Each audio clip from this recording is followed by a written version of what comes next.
सिंहस्थ कुंभमेळा अवघ्या 1.5 वर्षांवर येऊन ठेपलाय। मात्र गोदावरी नदीच्या प्रदूषणाचा मुद्दा काही अजून निकाली लागलेला नाही। गोदावरी नदीमध्ये आजही शेवाळयुक्त पाणी आणि कचऱ्याचं साम्राज्य दिसतंय। असं असलं तरी महाराष्ट्र प्रदूषण नियंत्रण मंडळाने मात्र गोदावरीचं पाणी पिण्यायोग्य असल्याचा अहवाल दिलाय। यावरून आता संतापाची लाट पसरली आहे। पाहूयात याच संदर्भातील स्पेशल रिपोर्ट।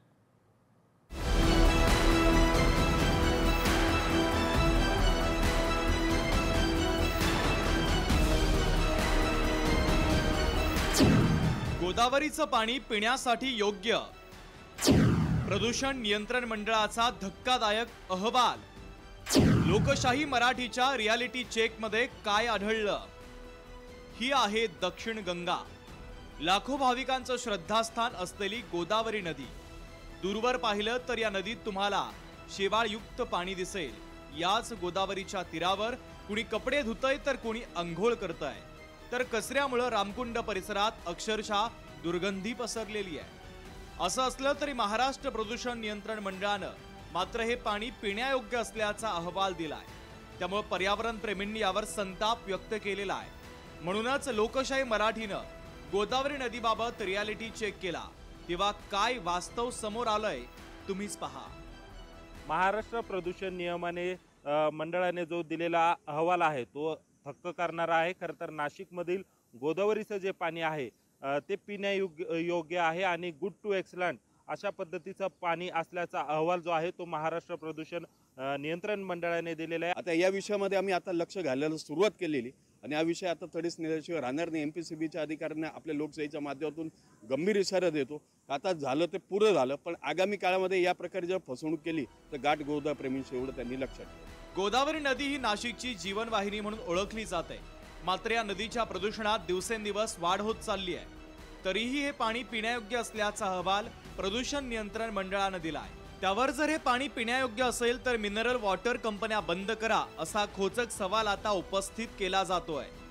शासनानेही जर कधी सिंहस्थासाठी आणि याच्यासाठी जर एवढा निधी पैसा मंजूर केलेला आहे तर प्रायोरिटीमध्ये सर्वात पहिल्यांदा काम जे आहे ते काम निदान गंगापूर धरणापासून तर तपोवनापर्यंतचा पोर्शन हातामध्ये घेऊन या ठिकाणी कोणत्याही प्रकारचं प्रदूषित जल हे गोदावरीमध्ये मिसळणार नाही यासाठी वाटतं ते करा, पण पहिलं काम हे करा। सिंहस्थ कुंभमेळा अवघ्या 1.5 वर्षांवर येऊन ठेपलेला असताना गोदावरी नदीच्या प्रदूषणावर काहीही उपाययोजना होत नाहीये। शहरातील मलजल वाहिनी ही जुनी असून ती नव्यानं करण्याची गरज असल्याचं सांगत प्रशासनानं गोदावरी प्रदूषित असल्याचं अप्रत्यक्षपणे मान्य केलंय। आंघोळसाठी ते शुद्धीकरण केला जाईल त्याच्यावर आम्हाला विश्वास आहे। ते आता एकदम सुरुवाती स्टेजमध्ये आहे आणि येणाऱ्या दिवसामध्ये ते सर्व कलेक्ट करून करण्याची पूर्ण प्लॅनिंग तयार केलेली आहे। महाराष्ट्र प्रदूषण नियंत्रण मंडळानं मात्र आम्ही दर महिन्याला गोदावरीच्या पाण्याचे नमुने घेत असतो, यातून हा अहवाल सादर केल्याचं म्हटलंय।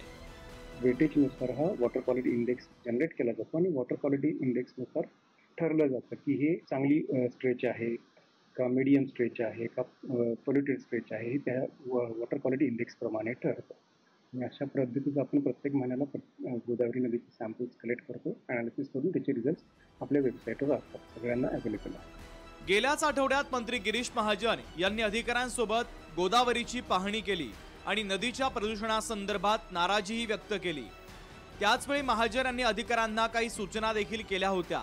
महत्त्वाचं म्हणजे गोदावरीच्या प्रदूषण मुक्तीसाठी 1200 कोटी खर्च करणार असल्याचं सांगितलं। त्या पार्श्वभूमीवर प्रदूषण नियंत्रण मंडळानं दिलेला अहवाल हा वादाच्या भोवऱ्यात सापडलेला आहे। रामकुंडातील पाणी पिण्यायोग्य आहे, तर मग प्रदूषण मुक्तीसाठी कोट्यवधी रुपयांचा खर्च सरकार करतंय तरी का, असा सवाल उपस्थित केला जातोय। महेश महाले, लोकशाही मराठी, नाशिक। लोकशाही मराठी ऐका, पहा, जागरूक रहा।